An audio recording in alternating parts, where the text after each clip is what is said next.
Hello everyone and welcome back to my YouTube channel. तो कैसे हैं आप लोग? आई होप आप सारे लोग अच्छे होंगे और आपकी प्रिपरेशन एकदम शानदार चल रही होगी। और आपकी प्रिपरेशन को और भी शानदार बनाने के लिए आज मैं फिर से आ गया हूँ एक बहुत ही इंपॉर्टेंट टॉपिक को लेकर के कि जिसमें जेईई मेन में लगभग हर साल एक सवाल पूछा जाता है। तो आप लोग हेडिंग लिखिएगा, how to find total number of function. So basically आप लोग लिखिए काउंटिंग ऑफ अ फंक्शन।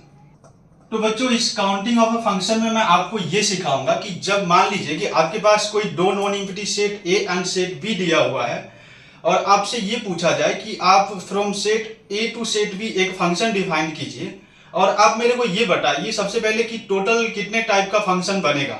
और जो फंक्शन बन रहा है उसमें भी स्पेशली आपसे ये पूछा जाता है कि अब नंबर ऑफ वन फंक्शन बताओ, टोटल कितने इनटू फंक्शन बनेंगे। इस टाइप की basically variety of problem create होती है। तो बेसिकली आज की वीडियो में मैं इसी टाइप की प्रॉब्लम को डिस्कस करूंगा कि लाइक जब कभी भी आपसे पूछा जाए तो आप इस टाइप की प्रॉब्लम को कैसे हैंडल कर पाओगे। और इसके बाद मैं कुछ इंपॉर्टेंट प्रॉब्लम को भी डिस्कस करूंगा जो ऑलरेडी जेईई के प्रीवियस ईयर में आ चुके हैं। तो चलिए आज की क्लास को स्टार्ट करते हैं। तो देखो बच्चों, आपके पास ये तीन डिफरेंट सिचुएशंस दिए हुए हैं और आपको ये बताना है कि इस केस में अगर मैं set A to set B function की बात करूं तो टोटल कितने फंक्शंस बन सकते हैं। तो पहले मैं आपको ये चीज सिखाऊंगा, इसको आप कैसे कर सकते हो। तो मैंने पीएनसी में आपको एक बहुत ही बेसिक वाला प्रॉब्लम सिखाया था कि लेटर और बॉक्स वाला। बेसिकली वहां पे मैंने आपको ये सिखाया था कि आपके पास कुछ लेटर होते थे और उसको कुछ लेटर बॉक्स में पोस्ट करना होता था। तो टोटल आप कितने तरीके से पोस्ट कर सकते हो। तो बेसिकली उसका यूज करके मैं ये वाली कॉन्सेप्ट को समझाऊंगा, फिर आप उसको एज ए फॉर्मूला याद रख सकते हो। तो यहाँ पे आप ऐसा समझिए कि सेट ए को ना हम ऐसा मान लेते हैं कि अपने पास बेसिकली तीन लेटर है L1, L2, L3। और इसके लिए आप ऐसा समझ सकते हो कि आपके पास तीन लेटर बॉक्स है कुछ इस तरह से। और आपको क्या करना है, इस तीनों लेटर को पोस्ट करना है।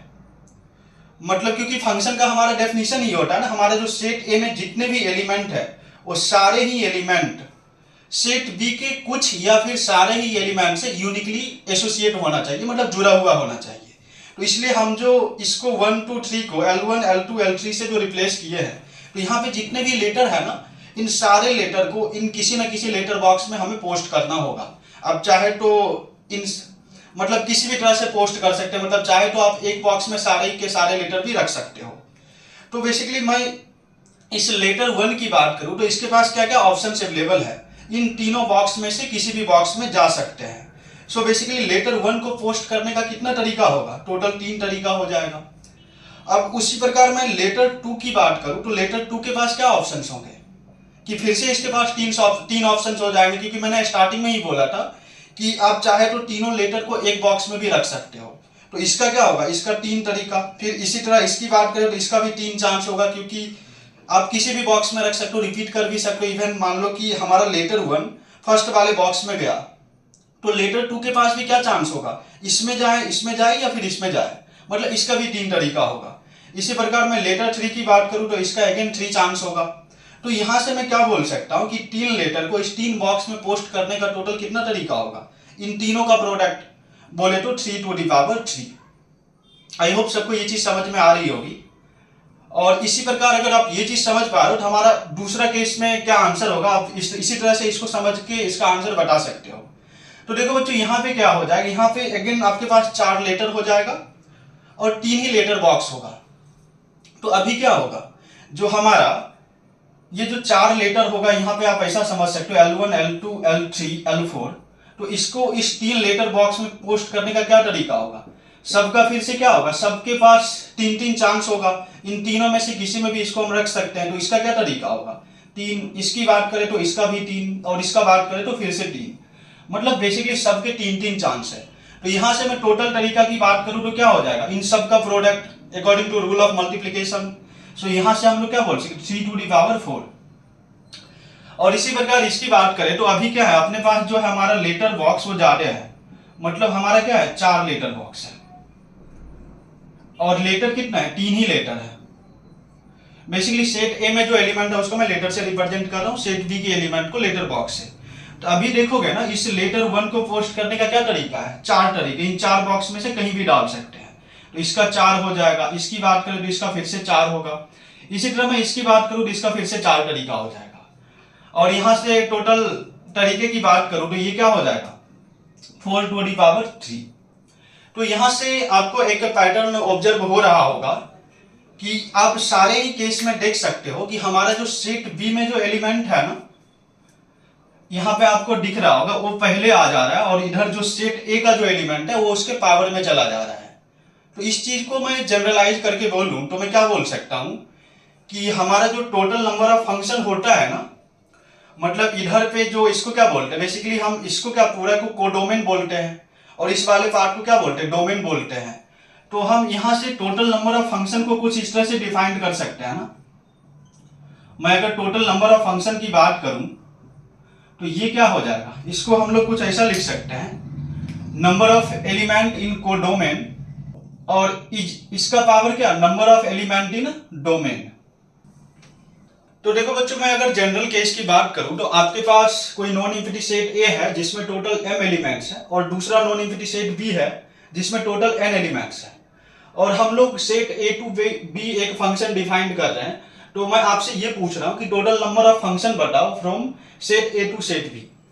तो अभी हमने 3 बेसिक एग्जांपल लेके आपको ये समझाया था कि अगर आपका m क्या हो इज इक्वल टू n हो, या फिर m greater than is equal to n हो, या फिर आप ऐसा बोल सकते हो m हमारा लेस देन n हो।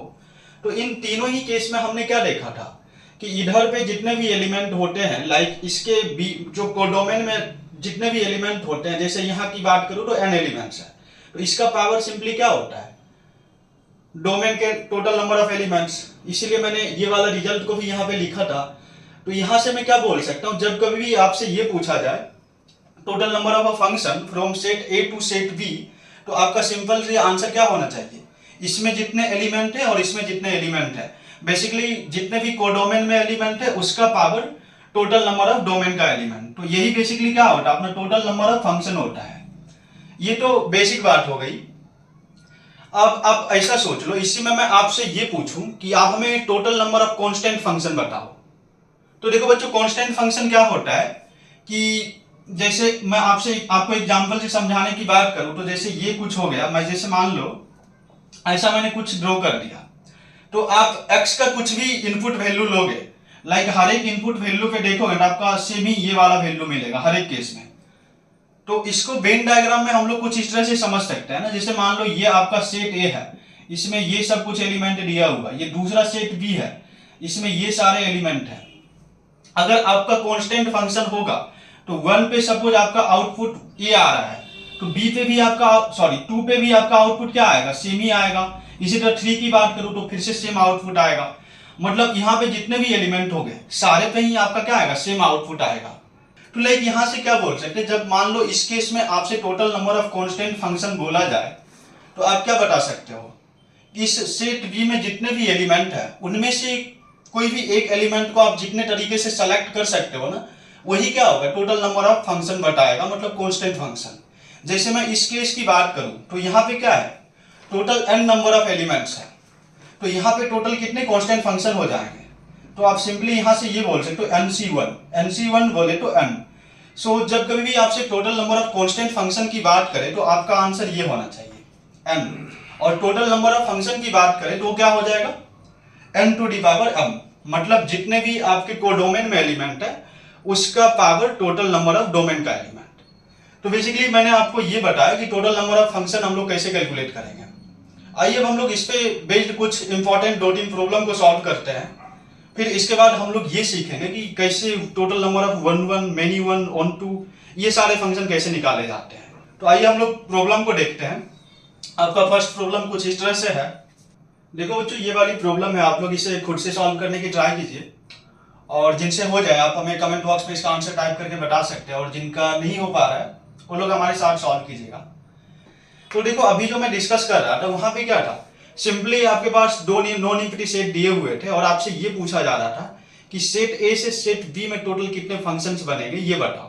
तो देखो, ये बहुत ही सिंपल टाइप का क्वेश्चन होता है। जब कभी भी आपसे पूछा जाएगा ना तो इतना आसान नहीं पूछेगा, तो कुछ इस टाइप से पूछेगा। आपको 2 नॉन इंफिनिटी सेट दे देंगे और उसके बीच में कुछ कंडीशंस क्रिएट कर देंगे और बोलेगा अब टोटल नंबर ऑफ फंक्शन बताओ। तो इसमें भी कुछ ऐसा ही पूछा जाता है।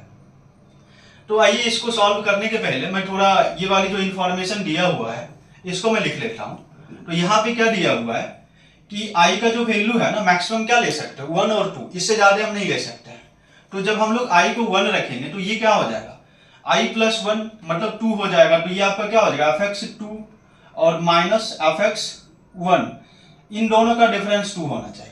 वहीं पे जब मैं आई को 2 ले लूंगा तो यहाँ पे ये कुछ ऐसा हो जाएगा ना, fx3, क्योंकि यहाँ पे आप 2 रखोगे, 2 + 1 3, और ये क्या हो जाएगा, ये आपका हो जाएगा fx2 = 2। देखो बेसिकली ये दो कंडीशन आपको दिए हुए हैं और आपको ये बताना है कि टोटल नंबर ऑफ फंक्शन बताओ जो इन कंडीशंस को सैटिस्फाई करे। ये बहुत ही आसान है, आप लोग को समझ में आ जाएगा। 2 मिनट सामने देखिए। हम लोग क्या करते हैं, मान लेते हैं कि हमारा जो fx1 है ना, वैसे देखो मानने का आप कुछ भी मान सकते हो कि fx1 का वैल्यू हम कुछ और ले लेंगे, बट मैं क्वेश्चन को थोड़ा इजीली सॉल्व करने के लिए मैं fx1 = 1 एज्यूम कर ले रहा हूँ। तो देखो जब मैं इसको 1 एज्यूम करूंगा तो हमारा जो fx2 का वैल्यू है ये क्या हो जाएगा, ये आपका यहाँ पे 1 रखोगे तो आपका यहाँ से fx2 का जो वैल्यू आएगा ना, ये आ जाएगा 3 के इक्वल। तो देखो इसको मैं एक प्रॉपर टेबल बना के डिस्कस करता हूँ ताकि आप चीजों को और भी अच्छी तरह से विजुअलाइज कर सके। तो मैं यहाँ पे ना fx1 लिखता हूँ और यहाँ पे मैं fx2 लिखता हूँ और ये मान लीजिए अपना fx3। और अभी हमने क्या एज्यूम किया कि हमारा जब fx1 का वैल्यू 1 होता है तो हमें क्या मिल जाता है, fx2 जो आता है ये 3 के इक्वल आ जाता है, और fx3 जो है, देखो बच्चों जब आप fx2 की वैल्यू यहाँ पे 3 रखोगे ना तो यहाँ से आपको क्या मिल जाएगा, fx3 का जो वैल्यू आएगा ये आ जाएगा 2 + fx2 बोले तो 3, मतलब ये 5 के इक्वल आ जाएगा। और अब मान लीजिए मैं fx1 को 2 ले लेता हूं, तो ये चीज मैं जब 2 रखूंगा ना तो आप यहाँ पे सोचोगे ना तो आपका ये वाला पार्ट अच्छे से क्लियर हो जाएगा। जब मैं fx1 को 2 रखूंगा तो आपका fx2 जो है ना ये 4 आ जाएगा, और ये वाला पार्ट क्या आ जाएगा, ये 6 आ जाएगा। और बेसिकली ये दोनों फंक्शन का जो डिफरेंस है ना ये 2 के इक्वल है, और हमें पता है कि हमारा जो ये वाला पार्ट है अप टू 13 है। तो 13 है मतलब इसका मैक्सिमम वैल्यू क्या होगा, मैक्स टू मैक्स 13 हो सकता है। और डिफरेंस 2 क्रिएट करने के लिए मतलब ये वाला पार्ट का मैक्सिमम वैल्यू क्या हो सकता है, 11 हो सकता है, मतलब इससे ज्यादा वैल्यू नहीं होगा। तभी इन दोनों का जो डिफरेंस होगा वो 2 के इक्वल आएगा। और अगर मैं इसकी बात करूं तो ये आपका 6 होगा, 7 होगा, 8 9 10 11 12 13। तो ये वाला टेबल कुछ इस तरह से कंप्लीट हो जाएगा। जिस किसी को भी डाउट है कि ये पूरा वैल्यू कैसे आया, तो आप लोग x1 को यहाँ पे 1 रख के देखना तो आपको fx2 का वैल्यू 3 मिल जाएगा, और जब आप fx2 का वैल्यू यहाँ पे रख के देखोगे तो फिर यहाँ से आपको fx3 का वैल्यू मिल जाएगा। इसी तरह बाकी सारे चीजों को चेक करके आप देखोगे ना तो ये कुछ ऐसा आ जाएगा। और यहाँ से आपसे ये पूछा गया था कि आप हमें टोटल नंबर ऑफ फंक्शन बताओ जो इन दोनों कंडीशन को सैटिस्फाई करें। तो यहाँ से आप देखोगे ना, अगर मैं इस वाली कंडीशन की बात करूं तो टोटल कितने फंक्शंस हो गए। अब इन दोनों का डिफरेंस लेके देखो 2 आएगा, इन दोनों का डिफरेंस लेके देखो 2 आएगा, इन दोनों का डिफरेंस लेके देखो, बेसिकली यहाँ से जितने भी चीज है ना इन सारे का डिफरेंस लेके देखोगे तो क्या आएगा, 2 आ जाएगा। और ये आपका कौन सा कंडीशन होगा, fx3 - fx2। तो इसके करस्पॉन्डिंग टोटल कितने फंक्शंस बन गए, 1 2 3 4 5 6 7 8 और 9। तो इस वाले कंडीशन के अकॉर्डिंग आपका टोटल नंबर ऑफ 9 फंक्शंस आ गए। इसी तरह मैं इस वाली कंडीशंस की बात करूं तो इसके करस्पॉन्डिंग टोटल कितने फंक्शंस बन जाएंगे। आप सिंपली ये वाला पार्ट को करके देख सकते हो, fx2 - fx1। तो इन दोनों का डिफरेंस देखोगे तब भी 2 आएगा, इन दोनों का डिफरेंस देखोगे तब भी 2 आएगा, और इसी तरह से करके देखोगे ना तो इन दोनों का डिफरेंस भी 2 आएगा, मतलब यहां से भी आपको 9 फंक्शंस मिले। तो लाइक मैं यहां से क्या बोल सकता हूं कि हमारा जो ये वाली प्रॉब्लम था और हमसे ये पूछा गया था कि आप टोटल नंबर ऑफ फंक्शंस बताओ जो from set A to set B defined होगा और जो ये वाली कंडीशन को सैटिस्फाई करेगा, इस टाइप के टोटल कितने फंक्शंस हो गए। तो यहां से आप बोल सकते हो दोनों ही केस में क्या हो गए, टोटल 9 नंबर ऑफ फंक्शंस हो गए, 9 फंक्शंस बनेंगे इस केस में। तो देखो बच्चों ये वीडियो ऑलरेडी थोड़ी बड़ी होती जा रही है, तो जो आपका मैंने बताया था ना कि टोटल नंबर ऑफ 1 1 1 2 और मेनी वन फंक्शन कैसे कैलकुलेट किया जाए, तो इस वीडियो के डिस्क्रिप्शन में अगली वाली वीडियो का लिंक है, या फिर यहाँ पे आई बटन पे भी आ रही है, तो आप इस पे क्लिक करके आप वो वाली वीडियो को देख सकते हो। और आई होप आज की वीडियो में मैंने जो आपको ये सिखाया कि टोटल नंबर ऑफ फंक्शन कैसे कैलकुलेट किया जाए, टोटल नंबर ऑफ फंक्शन कुछ गिवन कंडीशन में कैसे कैलकुलेट करते हैं, ये सब भी समझ में आया होगा। तो इसी तरह की और भी इंपॉर्टेंट वीडियो का सॉल्यूशन और इंपॉर्टेंट टॉपिक को देखने के लिए आप हमारे चैनल को सब्सक्राइब कर सकते हैं और आप अपने फ्रेंड्स के साथ भी शेयर भी कर सकते हैं। सो चलिए मिलते हैं नेक्स्ट वीडियो में, and thank you so much for watching this video.